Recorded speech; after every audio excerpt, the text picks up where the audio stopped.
एक नहीं, दो नहीं, बल्कि पूरी तीन तीन खुशखबरी भारत के लिए आ चुकी है। और ये खुशखबरी है आर्थिक मोर्चे से, जिसमें से पहली आप अपनी स्क्रीन पर देख सकते हैं, रिपोर्ट निकलकर सामने आई है जिसमें बताया गया है कि भारत, ब्राजील और मैक्सिको जैसे देशों ने अपने अपने महाद्वीपों में चीन के एक्सपोर्ट खा लिए हैं। जी हां, बताया गया है कि भारत ने एशिया में, ब्राजील ने दक्षिण अमेरिका में, जहां पर अर्जेंटीना, चिली जैसे देश हैं, इसके अलावा मैक्सिको ने उत्तरी अमेरिका में, जहां पर United states of America, Canada जैसे देश हैं, यहां पर चीन के जो एक्सपोर्ट हुआ करते थे उन्हें बड़े लेवल पर निपटा दिया है, खा लिया है। और चीन के जो एक्सपोर्ट्स गिर रहे हैं तीनों महाद्वीपों में, इसमें सबसे बड़ा हाथ है इन तीन देशों का। यह भी बताया गया है कि इन तीन देशों ने ना सिर्फ एक्सपोर्ट खा लिए हैं, बल्कि चीन का जो इन्वेस्टमेंट है, यानी कि फॉरेन डायरेक्ट इन्वेस्टमेंट, विदेशी निवेशक आकर आपके देश में जो पैसा लगाते हैं उसे एफडीआई कहते हैं,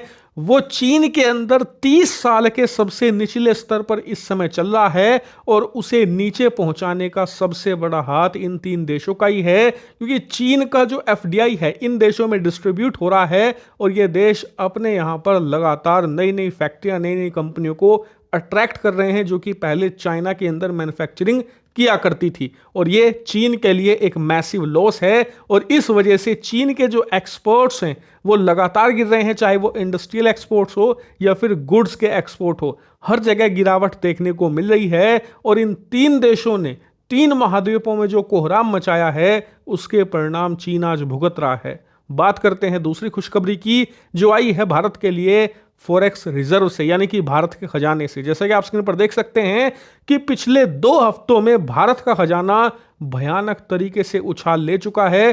पिछले हफ्ते मैंने आपको रिपोर्ट दी थी कि एक हफ्ते में भारत का खजाना $10 बिलियन बढ़कर $666 बिलियन पर पहुंच गया था। लेकिन उसके बाद पिछले एक हफ्ता गुजर चुका है और इस दौरान भी शानदार उछाल आया है। करीबन $4 बिलियन से ज्यादा बढ़ा है हमारा खजाना। एग्जैक्टली बताऊं तो $4.2 बिलियन। उसी के साथ हमारा जो फॉरेक्स रिजर्व है, यानी कि विदेशी मुद्रा भंडार, जिसे कि आसान भाषा में खजाना कहा जाता है, वो $670 बिलियन पार पहुंच चुका है। और एक बार फिर से इसने अपना ऑल टाइम हाई रिकॉर्ड तोड़कर नया रिकॉर्ड स्थापित कर दिया है। और इसी के साथ भारत का खजाना अब $700 बिलियन का जो एक माइलस्टोन है, जो हम छूना चाहते हैं इसी साल, उससे मात्र अब $30 बिलियन दूर भारत खड़ा है।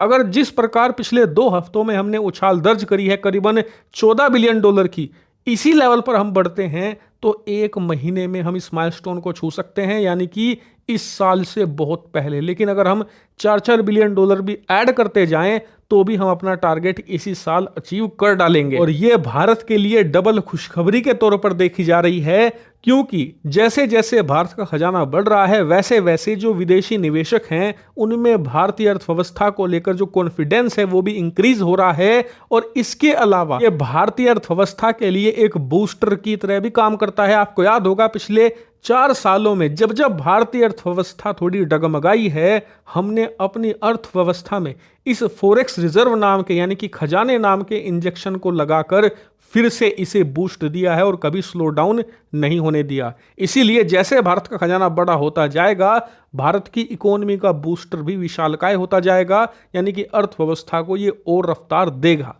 बात करें तीसरी खुशखबरी की, तो वो ये है कि भारत की अर्थव्यवस्था को लेकर जितने भी IMF हो, वर्ल्ड बैंक हो, सब ने इस साल की शुरुआत में भारतीय अर्थव्यवस्था को लेकर जितनी भी भविष्यवाणियां की थी वो रिपोर्ट पिछले 2 महीनों में ये चेंज कर चुके हैं, क्योंकि इनके आंकड़े भारत ने बीट कर दिए हैं, उन्हें बुरी तरीके से ध्वस्त किया है। लेकिन अब बताया जा रहा है कि जो इनकी रिवाइज रिपोर्ट है उसे भी इन्हें बदलना पड़ेगा। सोर्सेज बता रहे हैं कि ऑलरेडी ये काम इन्होंने शुरू कर दिया है और आने वाले कुछ दिनों में IMF, वर्ल्ड बैंक भारत के लिए रिवाइज रिपोर्ट जारी करेंगे, जिसमें ये नई प्रिडिक्शन करेंगे भारतीय अर्थव्यवस्था को लेकर। यानी कि देखा जाए तो भारतीय अर्थव्यवस्था के लिए चौतरफा अच्छी खबरें आ रही हैं सामने, और उम्मीद करते हैं कि ये खबरें आने वाले समय में भी जारी रहेंगी।